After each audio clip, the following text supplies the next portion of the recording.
Alors ma vision, elle est majoritairement défaitiste, mais j'ai un petit espoir quand même. Je vais commencer par ma vision défaitiste. C'est l'extension de l'empire économique vers le sud, et je comprends approximativement ça parce qu'au nord, en Europe, l'Union méditerranéenne, d'après ce que j'ai vu, il y a des projets entre pays, mais ça ne se chiffre pas à coût de milliards.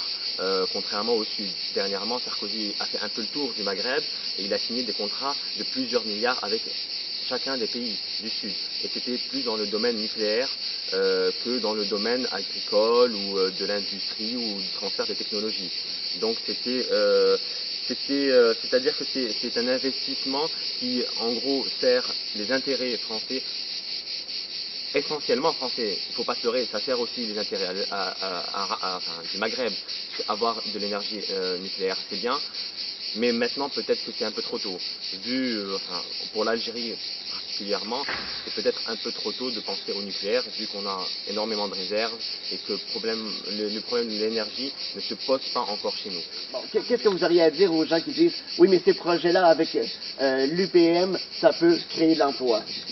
Alors, ces projets-là, avec l'UPM, ça peut créer de l'emploi dans le sens où c'est vrai que ça sert majoritairement l'Europe, mais quand on s'installe, quand on crée des entreprises, on crée aussi du travail. Donc, on ne peut pas dire que c'est pas bon pour les pays du Sud, effectivement. Mais ce que j'aime moi, ce que j'aimerais avoir, c'est un peu plus de clarté et un peu plus c'est-à-dire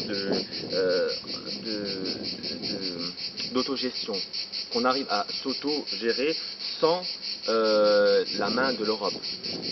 J'ai un espoir, j'ai un bon espoir dans cette union. Enfin, j'ai dit j'étais un peu déficit parce que ça avait commencé par le pessimisme de certains dirigeants du Sud, comme Kadhafi qui n'a pas assisté, comme le roi du Maroc qui n'a pas assisté, comme l'Algérien Abdelaziz Bouteflika qui a mis du temps à donner sa réponse et qui a affiché clairement son scepticisme, comme la Turquie qui a affiché clairement son scepticisme parce qu'elle a cru que c'était une façon de l'éloigner de l'adhésion à l'Europe.